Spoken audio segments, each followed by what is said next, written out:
What is Generation Z? সময়ের সঙ্গে সঙ্গে সংস্কৃতির সভ্যতা বিকাশের মঞ্চে যুগপৎভাবে বদলেছে মানুষের জীবনধারা ও দৃষ্টিভঙ্গি। পুরনো জায়গায় নতুন স্থলভিত্তিক হওয়ার মধ্য দিয়ে প্রকৃতিশীলতার প্রাণ প্রতিষ্ঠা পেয়েছে ঐতিহ্যের ভিত্তিপ্রস্তরে। চিন্তা করে দেখুন, যাদের বয়স এখন 27-এর আশেপাশে, তাদের বাবা দাদুদের তারুণ্য ছিল রেডিও নির্ভর। কালক্রমে বিটিভি, ভিসিবি, ভিসিআর, শেষ পর্যন্ত কেবল টিভি চ্যানেল দেখে গেছেন। তারা মুঠোফোন ভালো করে চালাতে জানতেন না। আমাদের তারুণ্য শুরু বোতাম টেপা মুঠোফোন দিয়ে। বেঁচে থাকতে অ্যান্ড্রয়েড ফোন আর এর কারিশমাই আছি। টিভি প্রায় দেখি না বলতে গেলে। সময়ের এই ধারাকে অব্যাহত রাখার তেমনি নিদর্শন জেনারেশন জেড বা জেনজি। এই শব্দযুগল যুগের চাহিদার সঙ্গে সমসাময়িক জীবনধারার সম্পৃক্ততা নিয়ে প্রতিনিধিত্ব করছে মানব সভ্যতার এক বিশাল শ্রেণীকে। চলুন বৈশিষ্ট্যগত দিক থেকে এক নজরে জেনে নেওয়া যাক বিভিন্ন প্রজন্মের নাম, তাদের জন্মের সময়সীমা এবং বর্তমানে তাদের বয়সের মান। 1990 দশকের মাঝামাঝি থেকে শেষ দিকে এবং 2010 দশকের প্রথম দিকে জন্মগ্রহণকারীদের বলা হয় জেনারেশন জেড বা সংক্ষেপে জেন জি। আরও সুস্পষ্টভাবে বলতে গেলে 1997 থেকে 2012 সাল পর্যন্ত যারা জন্মগ্রহণ করেছেন তারা এই প্রজন্মের অন্তর্ভুক্ত। 2024 সালের হিসেবে সবচেয়ে বড় জেড সদস্যের বয়স 27 আর সর্বকনিষ্ঠের বয়স 12 বছর। এই প্রজন্মের বৈশিষ্ট্য, ভালো দিক, মন্দ দিক নিয়ে অনেক কথা হয়, অনেক গবেষণা ও আলাপ হয়।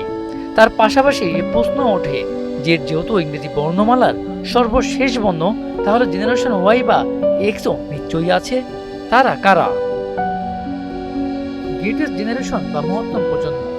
এদের জন্মকাল আনুমানিক 1901 সাল থেকে 1927 সাল পর্যন্ত এবং এদের বর্তমান বয়স অবশ্যই 95 বছরের বেশি। সাইলেন্ট জেনারেশন বা নীরব প্রজন্ম। এদের জন্মকাল আনুমানিক 1927 সাল থেকে 1945 সাল পর্যন্ত এবং এদের বর্তমান বয়স 79 থেকে 94 বছর।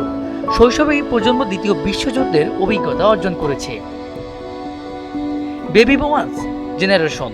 এদের জন্মকাল আনুমানিক 1946 সাল থেকে 1964 সাল পর্যন্ত এবং এদের বর্তমান বয়স 60 থেকে 78 বছর।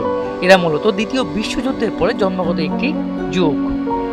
অর্থনৈতিক বৃদ্ধি এবং সামাজিক পরিবর্তনের একটি বড় সময়ে তারা বড় হয়েছে। Generation x. এদের জন্মকাল আনুমানিক 1965 থেকে 1980 সাল পর্যন্ত এবং এদের বর্তমান বয়স 44 থেকে 59 বছর। এই প্রজন্ম সাধারণত ল্যাস্কি প্রজন্ম হিসেবে পরিচিত। এদের পিতামাতা উভয়ই কাজ করতেন বা একক পিতামাতার পরিবারের মধ্যে বড় হয়েছে। জেনারেশন ওয়াই বা সশস্ত্র প্রজন্ম। এদের জন্মকাল আনুমানিক 1981 সাল থেকে 1996 সাল পর্যন্ত এবং এদের বর্তমান বয়স 28 থেকে 43 বছর। এই প্রজন্মেই তাদের জন্ম। আবার 1990 সালের ভেতরে, অর্থাৎ যারা পুরো 90 দশকে তাদের শৈশব কৈশোর পার করেছে, তাদের বলা হয় 90s কিড। এদের মা বাবারা বেশিরভাগই বুমাস ও জেনারেশন এক্স এর সদস্য। Generation alpha. এদের জন্মকাল আনুমানিক 2012 সাল থেকে 2024 সাল পর্যন্ত এবং এদের বয়স 0 থেকে 12 বছর। এদের মা বাবারা আবার জেনারেশন ওয়াই প্রজন্মের সদস্য, যদিও আলফা প্রজন্মের শেষ সময় এখনো নির্ধারিত হয়নি। এই প্রজন্ম এখনো শিশু এবং এদের আচরণগত বৈশিষ্ট্য ও পরিসংখ্যান এখনো সর্বব্যাপী প্রকাশিত নয়।